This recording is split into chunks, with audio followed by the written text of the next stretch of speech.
Now that we all have the latest on the tech behind parachains and where it stands, let's talk about how you actually get a parachain. See, Polkadot's architecture is brand new. The ability to own your own shard on a network like this is revolutionary for many reasons, but the fact that it allows, because of the fact that it allows us to cleanly segment and allocate bandwidth on the network, which is really a new innovative approach to sharding that will allow us to build optimized, customized blockchains and secure them to Polkadot.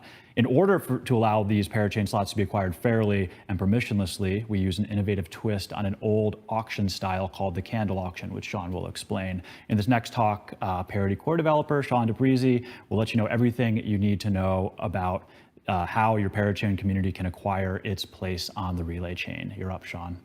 Thank you, Peter. Yeah, we have a lot to cover, so let's jump right in. I do warn, I have been known to talk a little bit fast in the past. I'll try to keep it slow, but I apologize in advance. But yeah, I'm very excited to share with you everything about auction, crowdloads, and slots.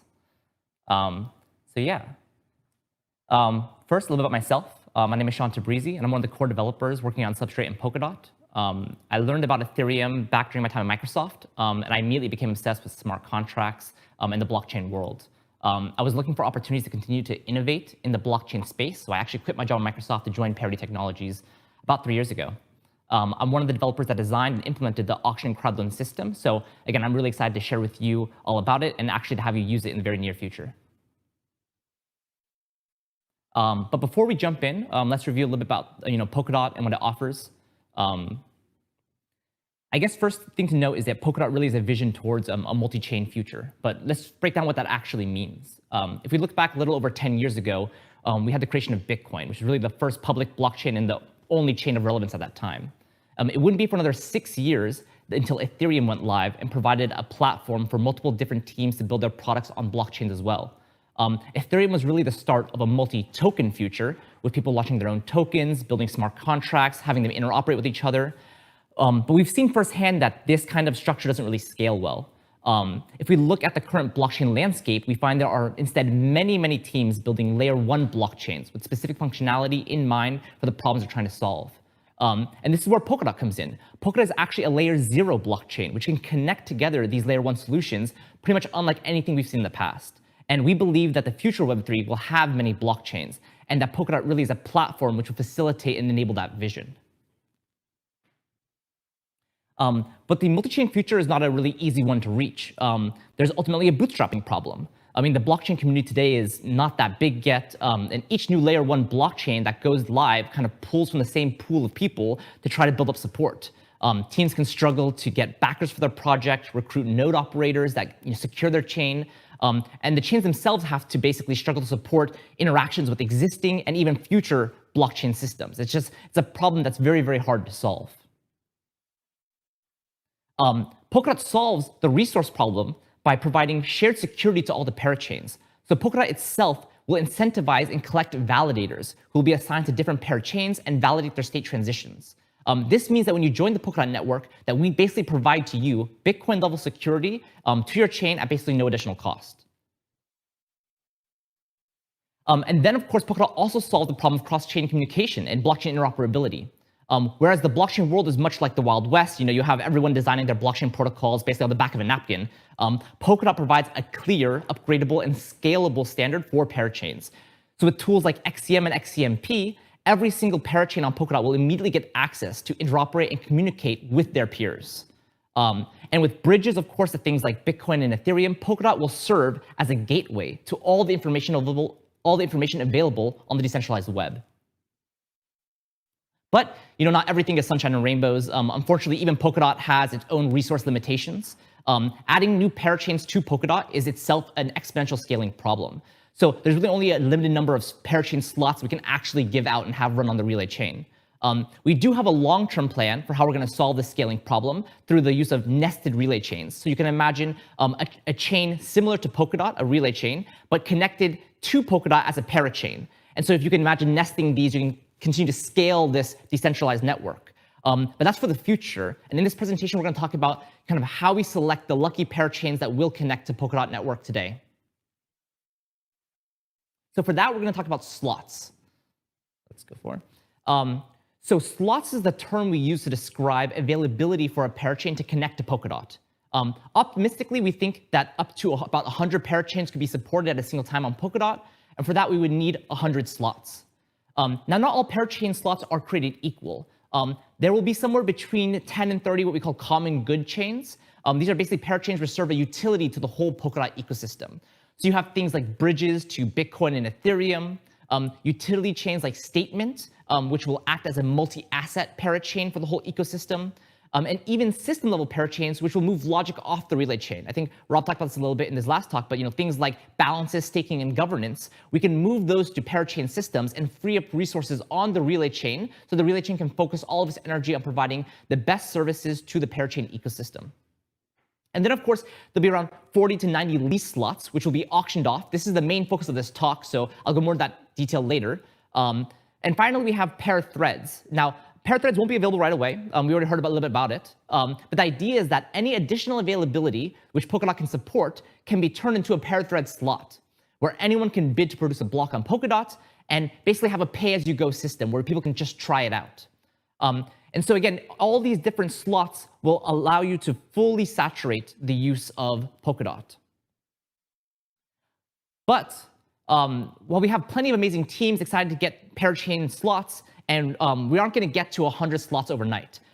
Instead, what we'll look to do is actually slowly ramp up the network by introducing new slots and new parachains over time.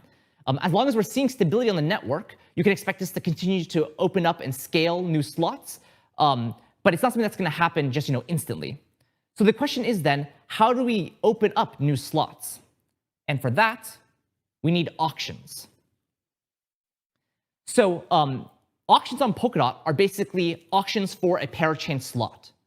Each of these slots will actually be for 2 years in length, and they're broken up into 8 pieces called lease periods. And each of these lease periods will be 3 months long. This means actually in an auction, you can have up to 8 winners. You can imagine that every single winner gets a different section of this 2-year period. Or you can have a situation where a really good bid bids for all of the lease periods, and then one parachain gets the entire 2-year slot. But basically, every auction provides 2 years of availability on Polkadot for you to bid for. On Kusama, this is going to be a little bit shorter. So the slot duration here is only 48 weeks, which is approximately 1 year. And then the lease periods are only 6 weeks long. And of course, we do this a little bit faster on Kusama because it's a canary network for Polkadot. And so we want to see all of these state transitions of parachains and stuff happening more quickly, to make sure that everything's running smoothly and that we're expecting everything we expect. Now, there's a lot of different ways we can approach the auction system, but we actually settled on a candle auction system. The candle auctions were popularized in the 17th and 18th century as an alternative to the English auction. So you probably are familiar with English auctions, where basically each person bids higher and higher until no one wants to bid anymore. The candle auction adds to this process a little bit of randomness. So you can imagine an auctioneer would actually light a candle and then start the English auction process. Everyone would be bidding, but if the candle ever went out, the auction would immediately end. And even if there were more potential bids, whoever made the last bid would win.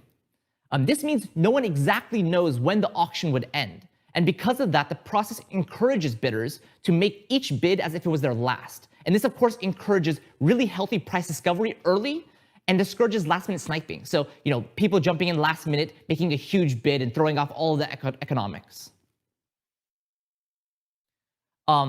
Now, if you're familiar with blockchain systems, you would know that anything involving randomness is not very easy. So this is actually how we implemented the candle auction system on the blockchain. So the auction is broken up into 2 main parts. First, we have an opening period, which is right after when the auction has started. And this allows some teams to collect themselves, to set up their initial strategy, make initial bids, and to see who the competition is. And then we quickly transition to an ending period, where the auction could end at any time and the winners are decided. But the way that we manage the random ending is basically we actually go through the entire ending period, and each block during the ending period, we capture a snapshot of the current winners. We keep that snapshot all the way till the very end. And then after the entire ending period is over, we actually retroactively generate some randomness using a verifiable random function to then select which of the snapshots was actually the end time of the auction.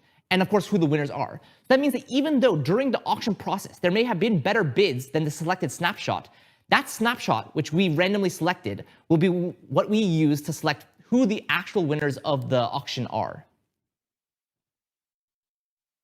So it's also very important to note that when you bid in an auction, you use dots, but you're not actually spending those dots to win an auction. You actually just lock them up for the duration of a slot, which means that when the slot is over and your parachain is off boards or wants to continue later, you get all of your tokens back. So when tokens are locked up, you can't do things like staking or voting or transfer or anything like that.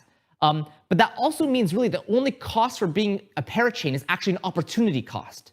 So basically, when you're bidding in a parachain auction, you're saying that the value you can bring to yourself and to the network is more than what you could get for staking, for example.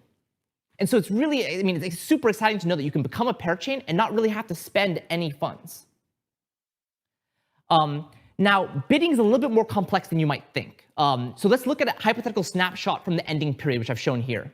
So you can see there isn't just one bid with one winner, but actually multiple bids happening at any time.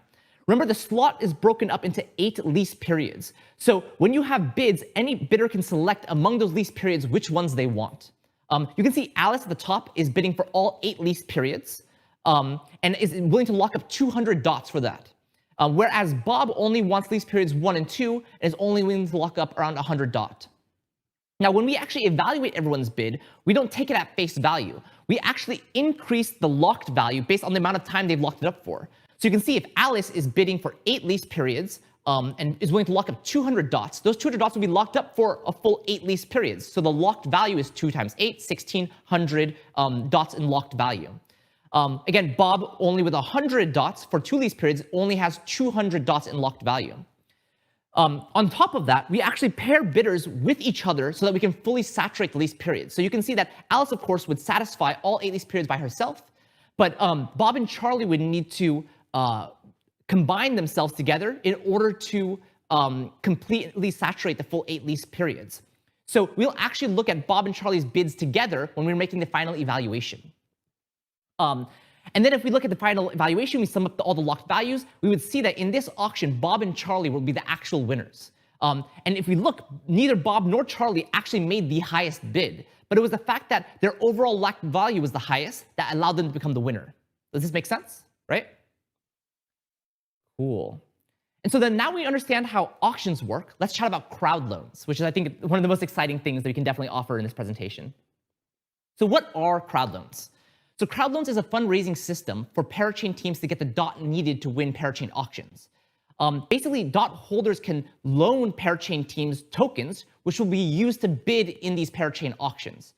To encourage users to loan tokens to them, parachain teams can create incentives. Basically, a common example of this might be distributing their own token to the crowd loan participants. Of course, this is only a loan, right? So just like the auction process, all crowd loan participants, all dot holders will get back their original contributions at the end of the slot. We guarantee this with the logic on chain.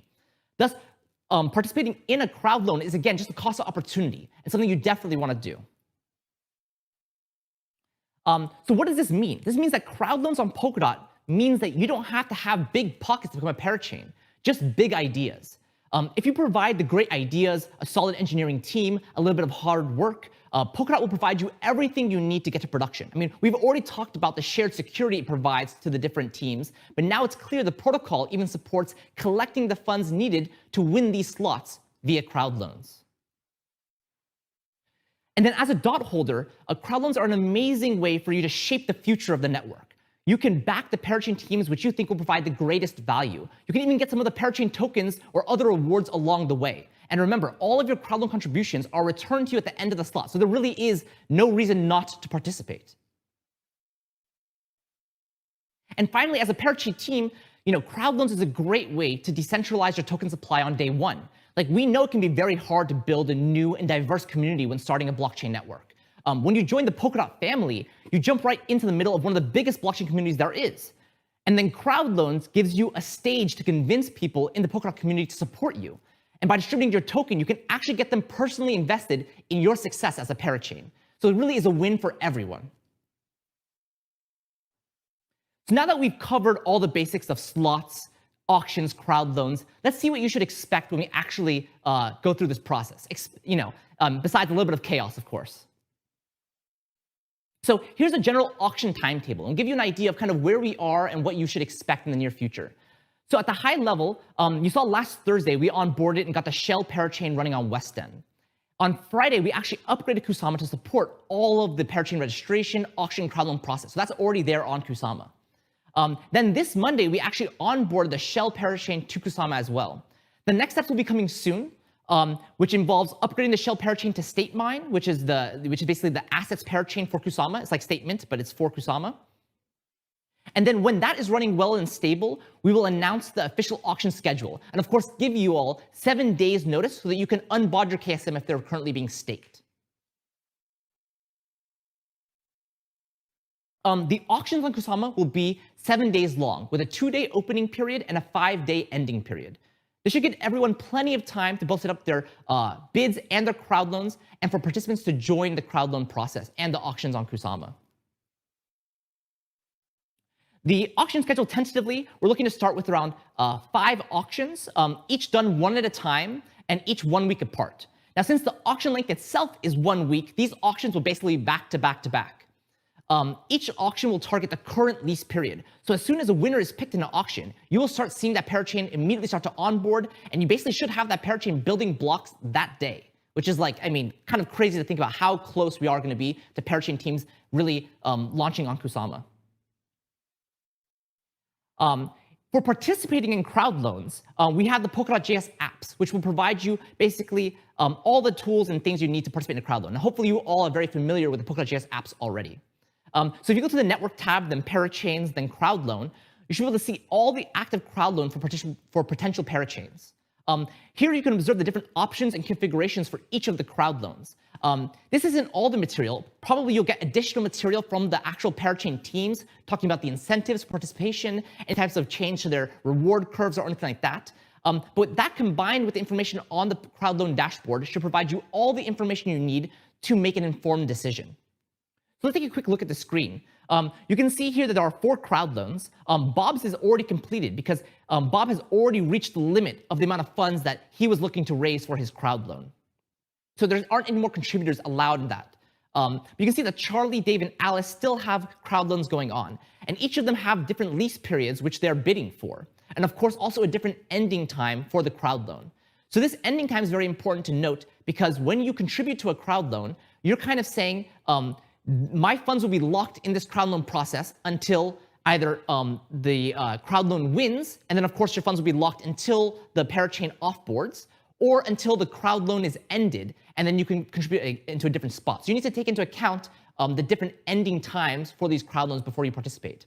And then of course you can see how much they're looking to raise and how much they've already raised. And this could inform you on decisions like, if they're trying to distribute their tokens, how much of the tokens you might get based off a contribution you would make. And then, of course, once you've got all the information, you made an informed decision, you can just press that very easy contribute button on the right-hand side, and then say how many dots or KSM you want to contribute, and press OK, and that's it. It is really that easy to contribute to a crowd loan. Keep going.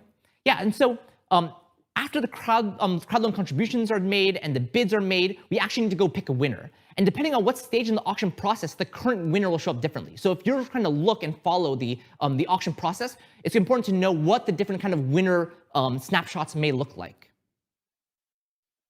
So during the opening period, the winner view will be very simple. Basically, whoever has the highest bid for a particular lease period section will be listed. If someone bids higher or a crowd loan gets more funds, you'll see that an old name disappear and a new name pop up. This is very, very simple. But then we'll move into the ending period. And remember, the ending period has these different snapshots for all the different changes of bids. So you'll actually see multiple groups of winners with the block number associated with that snapshot. So as we'll make new bids, new snapshots will appear, and you'll kind of get this list of all the different possible states for winners. Any of these snapshots could be the potential winner for the whole auction. We won't know until the ending period is over. Finally, once the auction has completed and the randomness seed is generated to pick the winner, we actually pick the snapshot. The winners decided, we run the algorithm and decide who are the best candidates for that snapshot, and then you will actually assign the lease periods. And so you can see on this screen, we have Bob and Charlie who won that auction, and their lease periods are assigned to them. And even the Parachain itself may start to onboard if the lease period is current. So now that we've covered all the basics of crowd loans and auctions, let's go over some of the do's and don'ts. First, you definitely do want to listen for announcements to unbond and stake your staking KSM or DOT when it comes time to start participating in these auctions. And you absolutely want to investigate and research the Parachain teams before contributing to any of them.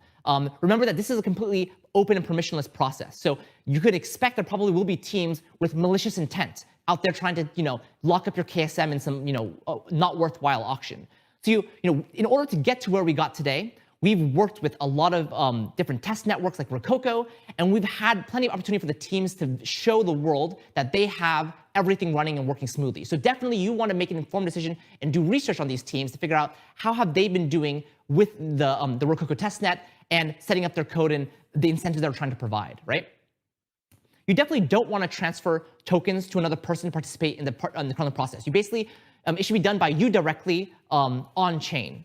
And also, you definitely don't want to lock up all of your funds in the first crowd loan. Remember that many teams will be doing crowd loans, and those crowd loans may start at different times. If you lock up all your funds in the first crowd loan, you won't have funds to contribute to the other one. So definitely think ahead of time about the Parachain teams, about the allocations you want to make, and make sure that you're distributing your funds in a way that makes sense and allows you access to all the different opportunities that Polkadot can provide to you.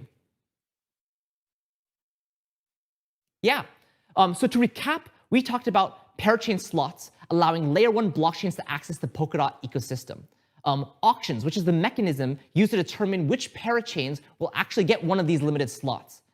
Crowd loans, of course, a mechanism which allows DOT holders to not only shape the future of the network, but also get a piece of the action of this growing Polkadot ecosystem. And so it should be clear now why Polkadot is the best platform for the Web3 future. I mean, we've designed it to attract the best and most innovative engineering teams. We've minimized the requirements needed to get to production, and we've fostered an active and diverse community who can directly participate and shape the ecosystem. I mean, really, what more can you ask for? And I guess I will find out what more you can ask for because I'll be taking questions with Peter now. So thank you for my thank you. Yeah. Thank you very much, Sean. Yeah, of course. We have a few questions, a few things that you sort of touched on a little bit that we can go into a little bit more deeply. I think the first one everyone's asking is like when Parachain. So you sort of explain the process. We're going to get state mine, have this shell upgraded to like the full first Parachain on Kusama. Yeah. So like where are we with that, and how long after that will we know what the auction schedule looks like? Yeah. My understanding is that actually we have a PR ready to be. And if that's looking good, we will, of course, as soon as we can, upgrade to the state mine Parachain. That will be really exciting. Of course, it'll be not only a new tool for the ecosystem to use, but a way for us to check the stability of the network and make sure that when we onboard future Parachains, that they're not going to hit any roadblocks. Once we feel confident there, you should expect to see the auctions announced, the schedule, and then we can start things right away. Imminent, I do believe, is yeah. the I think I put on my slide soon, trademark. Classic crypto soon. Nomenclature, soon. Yeah. So there's some interesting questions here in the chat. Should be actually pretty straightforward. One's actually interesting, and you can touch on this concept of common good parachain. Someone asked, do parachains have a 2-year life maximum? For example, if the Ethereum bridge was auctioned as a parachain, it would only have a 2-year life. Wouldn't this cause huge instability to the ecosystem? It's a great question. So the common good parachains actually have a different type of onboarding process than what we've described here today. So I've described the auction process, which is a public system for any parachain team to collect funds and get a slot. But fortunately, Polkadot has a very active and very strong governance system. And through governance, we can actually go ahead and evaluate common good parachains and onboard them directly and skipping the entire auction process. So things like bridges to Polkadot and Ethereum, I mean, of course, they're going to be relevant for years to come. We will continue to support them through governance motions and make sure that they have a parachain slot. This is the same thing we're doing with StateMine, with other system-level parachains. All of those things, we have a mechanism through governance to enable those slots. Yeah, that's great. And I think someone will probably drop into the chat a blog post written by Joe Petrowski on common good parachains, sort of describing the parameters, what that means. They'll sort of permanent chains that aren't really ever going to go anywhere, providing this basic level functionality. So whether it's offloading the staking from the relay chain because we want more parachains, offloading balance transfers of DOT onto a parachain because we don't want it on the relay chain, and then more sort of broad utility chains like statement, which will allow anyone to mint assets. There's some conversations around like basic smart contract parachains just to have like, I think, one of the examples or analogies that's been used before is like when you get an iPhone, it has Apple Maps on it. No one uses Apple Maps necessarily, but it's always going to be there. So if you get a fresh phone and you're lost, you're going to have a Maps app, you're going to have a calendar app, you're going to have email. So the base level functions that you might want out of one of these ecosystems will always be there, but there's nothing then to stop a community Parachain team from taking that to the entirely new places that we didn't expect from like, the baseline. I would definitely also check out Joe Petrowski's talk tomorrow on common good parachains in the stage 1 after our initial conversation tomorrow. Yeah, and just to add to that a little bit, I think that this is actually one of the great things we can start talking about right now, which is, like what kinds of things do the community see as valuable common good parachains? And are there even opportunities, for example, for a parachain who has won a slot to provide so much value to the ecosystem that maybe transition to become a common good chain? Like these kinds of things are, very valuable questions and discussions we can start having already in our governance systems. Yeah, key point being common good chains generally have to operate, the token that are sort of powering them generally would have to be DOT or KSM. So could get a little bit sticky for parachain teams that launch with a native token and then say, hey, I want to be a common good chain now. There's like probably a little bit of a bigger conversation that they'd have to have with their own community. But regardless, like an entirely new set of concepts and trade-offs that we're all going to discuss as a community. So really excited getting into that over the next couple of years. Here's a good one about sort of making sure that you're staying safe. Obviously, like you mentioned, there's crypto, there's scammers everywhere. There's obviously a lot of enthusiasm around Polkadot. So those who have less than great intentions are likely to either use the brand or lack of deep knowledge around these processes early on to try to take advantage of people. So this anonymous attendee asked, I guess the account you use to support a crowd loan needs to be super secure, right? As you won't be able to move the funds if your keys get compromised. So that could vary depending on the crowd loan process. So one of the things I didn't mention, but we have as a feature in the crowd loan process is a memo. And so we actually have tentative parachain teams like Moonbeam, for example, which aren't using the standard substrate cryptography and are using Ethereum cryptography. So the question might be like, if you contribute with a Polkadot account, how are we going to map that to your Ethereum account on the Moonbeam network, right? And so we have this additional memo field where if the parachain team supports it, you could put into that the actual target address that you would want to have the funds minted to for that parachain token, and the funds will actually go there. Now that of course will vary on a per chain team, but that's one way you could mitigate or maybe separate the different keys you're using.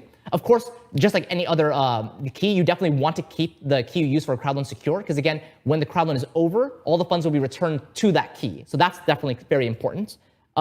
And then beyond, other things to keep safe, I think we actually have a really great blog post. I'm sure someone will post it in chat for things you should watch out. So the only thing I can really say to keep safe as an overall thing is, of course, managing your keys, but also doing, good research into these teams. I mean, all the teams that are part of the Polkadot ecosystem are active and they communicate well with the community, and they have shown evidence of the fact that they're going to be successful on Polkadot when it happens. So Rococo is key. Exactly. So basically, you need to just do your due diligence. Don't ape into every single thing. Make sure that you feel confident in what you're doing, and you know that where you put your dots is actually a vote. You're really shaping the ecosystem. So it's not about just putting it everywhere. It's about where do you want to see the first parachain teams and the first Polkadot kind of evolution to happen. Like you can push people in that direction with your tokens. Voting with your stake in the network, the direction you want to take it in is very interesting, and it's really completely new. I like the ideas like just don't ape into this. Actually think about it. I know a lot of crypto enthusiasts out there are used to this DeFi, just throw it in and hope something comes out.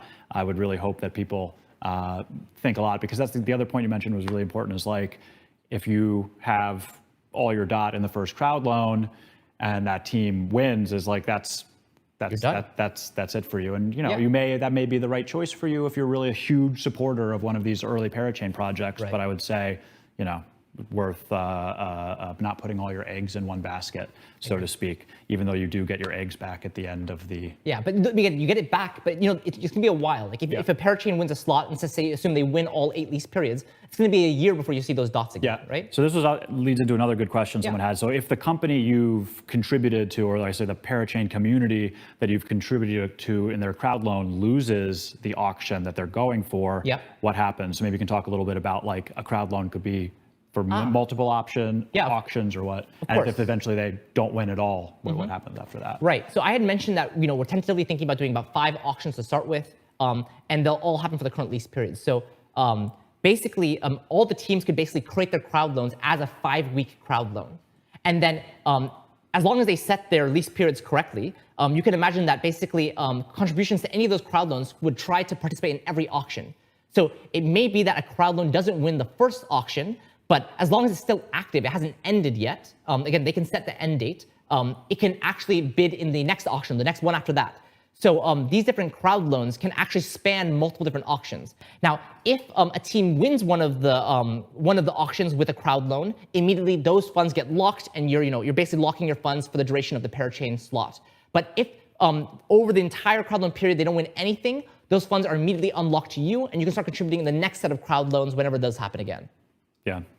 But I guess one thing that's important is that you do need to take into account, again, that ending date of the crowd loan. So when you contribute funds to a crowd loan, you're basically saying, no matter what the outcome could be, the minimum amount of time I'm going to lock up my funds is the duration of that ending period. So you may, if the community, the Parachain team you want to support doesn't win the auction, you're going to have to be sort of on top of it and say, all right, they've opened up a new crowd loan, contribute funds to the new crowd loan or other crowd loans so that you're able to participate if and when they do actually win the slot. Exactly. Here's an interesting one I haven't gotten before. Pretty simple to answer, but worth asking. Okay. How does the staked dot in a crowd loan, or I should say, the bond, does it contribute to the market cap of the Parachain? And if not, how is the Parachain's market cap understood?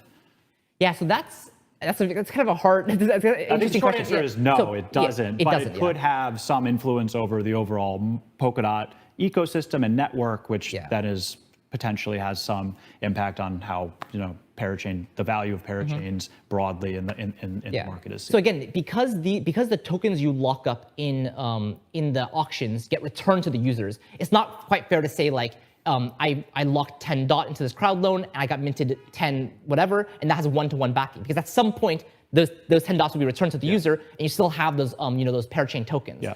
So it's up to the Parachain teams to derive their own value by contributing valuable code and resources to the network. Now, of course, market caps are decided by lots of open ecosystems and economies and stuff like that. But it wouldn't be right to say that's like a 1-to-1 mapping between the dots that are locked up for a Parachain and the value of that Parachain itself. The value of the Parachain will be derived from the value it brings to the network. Yeah. So here's an interesting one, and maybe we can use this before we wrap up to talk about some of the like wilder scenarios. Okay. So there's a couple here. Wild. One is like, will teams be able to stack Parachain auction slots? So like, imagine a very well-funded team with a really big community. Their slot is coming into an end, so they like pre-bid for a slot. So there's like overlap, so they always have a full Parachain slot. And if not, I think maybe you could touch on the use of a pair thread in between that. Of course, yeah. So I mean, what you mentioned is exactly right. So basically, onboarding and offboarding Parachains is kind of a scary thought. Imagine one day you have a Parachain slot and the next day you don't. That would be kind of weird for the team. Absolutely, we support you winning future auctions for slots you haven't had yet. And if the end of one slot you won and then the beginning of the next slot you won is just next to each other, you would just continue to run continuously. There would be no offboarding, no weird blip or anything, right? You can even imagine that during an auction process, you might not be ready to launch your Parachain at the very beginning of the lease period we want. So you're only bidding for, let's say, the last 2 Parachain slots, and then when time comes around for more Parachain slots and more auctions, you can start bidding for that and basically extend your own lease period to be however long you're able to get it. Now, let's say that for whatever reason, there is some kind of offboarding, so you don't have a continuous lease period. When your Parachain slot is over, we will downgrade you back to a pair thread. Now, pair threads, again, aren't really available currently, but hopefully by the time that people start offboarding for the first time, they will be available. And basically, at that point, you can just continue to run your Parachain as a pair thread. So you may not get that same availability of making a new block every single relay chain block, but you can still produce new blocks through pair-thread auctions. There's just kind of an auction that happens in real time, trying to get access for one of those few pair-thread slots. So it's not that if you lose your slot, that immediately your chain is dead.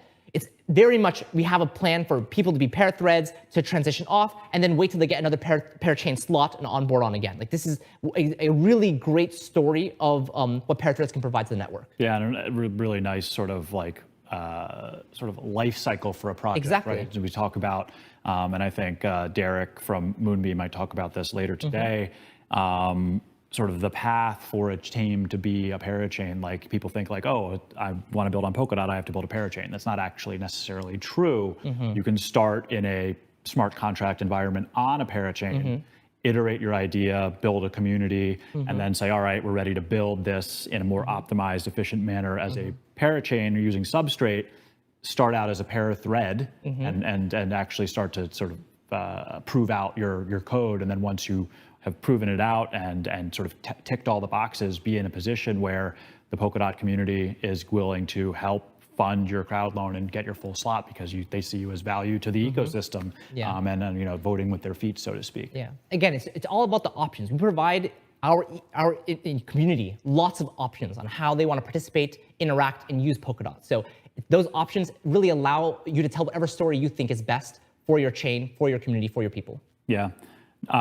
Sort of building on the kind of team stack parachains, another person asked, like, how do we prevent people or teams or organizations with really deep pockets from just winning all the auctions and acquiring all the parachain slots for themselves? Right. So one, that would be very impressive. I don't suspect that getting a parachain slot will be very cheap. And if those guys have that big pockets, then I mean, good for them. Yeah. you should call me. But basically, one, you can't reserve more than one slot for a parachain. So if you have a certain parachain ID, which is how you basically back a parachain. So your parachain is represented by ID. This ID is very important. It has like all of your messages associated with it, all of the validators that are selected to help validate your chain, all that kind of stuff. You can't have two slots of the same parathread or the parachain ID. So that team would need to launch multiple different parachains. If they are able to do that, and all these parachains provide value, then great. I mean, I see that as a positive thing. I mean, I wouldn't say it's a bad thing for one developer team to have, for example, two parachains, as long as they're providing unique value. If they're not providing value, then really the economics of the entire situation is bad for them. Like, they're going to be locking up a ton of their tokens, not getting staking rewards, not being able to vote in governance, not being able to transfer them to basically get a slot that's like trolling the community. I mean, it just doesn't make sense. It's an economic decision they'd be making on not enough data at this point. I think maybe once we have 50 or 60 parachains connected to Polkadot, there might be a better understanding of like what a secondary market for parachain slots might look like. And at the 80th parachain, people aren't going to be bidding nearly as much DOT because so much will already be locked in the network. A lot of the core functionality for parachains will be running in existing parachains. So again, but all super exciting scenarios that I'm going to really enjoy both watching, analyzing, and hopefully participating in as well. I'll say, as a runtime developer, one of the exciting things about all of these processes, especially showing them to the world and having you all use it, is that we design these applications with certain incentives in mind to try to encourage certain behaviors. But really, once we put it into your hands, it's kind of, we have to guess actually how those incentives actually affect you, and are you actually doing the right kinds of actions that we would want, for example. So I wouldn't be surprised if there are future iterations to this code. And again, with Substrate, with Polkadot, with these forkless runtime upgrades, we're actually able to tweak and iterate on the code here for all the auction system. So if we find some weird behaviors, it's nothing that we can't solve, right? Once we've identified them. The beauty of on-chain governance. Exactly. Fantastic. Sean, thank you so much for dumping everything you know about crowd loans, slots, and auctions. Oh my.